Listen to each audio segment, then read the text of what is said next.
Hello, good afternoon. Today is October 17th, 2011. My name is Tim Morley, and I would like to address the Occupy movements in Canada. I'd like to address you on a level of, this idea that this movement is unfocused is pretty ridiculous. I think at this point, due to the massive amount of concerns and people that are involved in this movement, it will take some time to get it a bit organized. I come from a position of having a platform that is very specific and focused on an industry that is relevant to not only every person in this country, but also every other concern related to this protest. This is the pharmaceutical industry.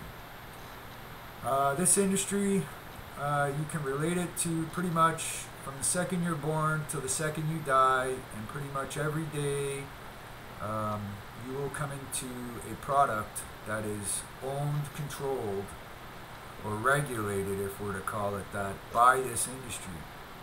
Here in Canada, the pharmaceutical industry really has a serious backdoor hold on our entire healthcare system. It would be very hard to get people to ignore the fact that it's very prevalent. When you go to your doctor, the first thing they do is they want to prescribe medication. I mean, this explains why so many of our children are on psychotropic drugs, and that is just seeming to get worse. That's an issue for our society in the future as a whole. Now, I come on a platform of a level of, more personal involvement because of the event having been perpetrated against me and my family, but I being aware enough to have picked up on what they were doing, and therefore I have spent countless amounts of energy to expose this horrendous fact. So, recently some people may have seen that my name has appeared prominently in the Occupy Toronto movement. This is all thanks to a couple of brave individuals, Brian and Nico, who have gone far and beyond anything I could have imagined, and one day I'll have the opportunity to repay them. I have done everything I could do out here in Vancouver to influence the ideologies of some of the politicians. For example, Adrian Dix. It's good to see you show up there on Saturday, Adrian. It's too bad I missed you, though. I would have liked to have seen you in the crowd myself.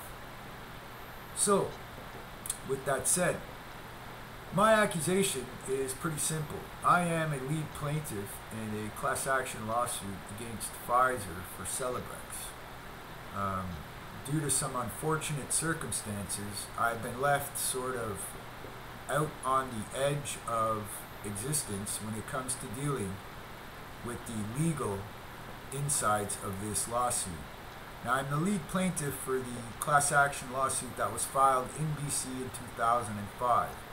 However, in 2007, we discovered that the officials and the region here, it's called the Fraser Health Region, or Fraser Health Authority region, had collectively involved themselves in trying to intentionally misrepresent parts of my medical record.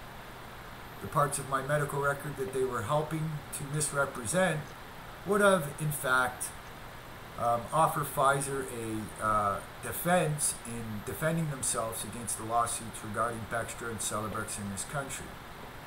Now, the evidence that I possess that proves this allegation that they intentionally misrepresented the medical charts is in fact engraved in stone. I have medical professionals that have been refused the opportunity to go on record when dealing with other officials.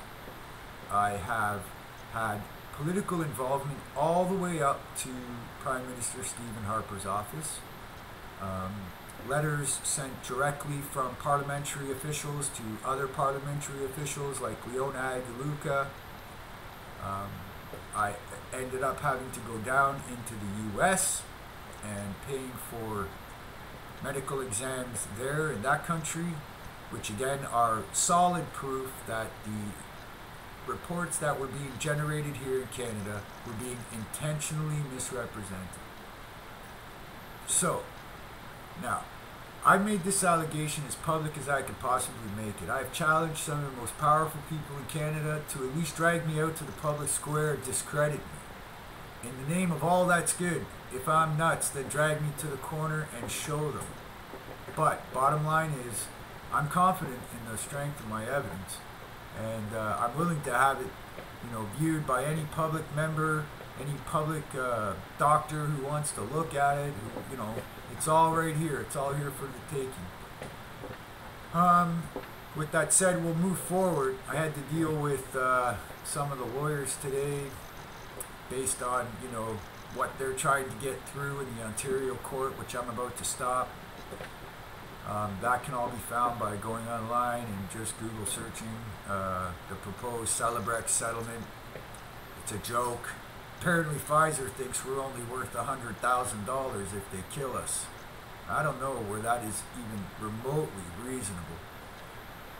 Now, I don't want to make this video too long. I'd like to point out that I'm not in this for name recognition. I'm not in this for fame.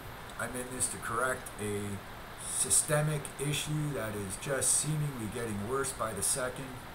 The attempts to drug our children, the attempts to vaccinate our kids with vaccines that are obviously useless, man. We've existed this long as man without them, and we've done just fine.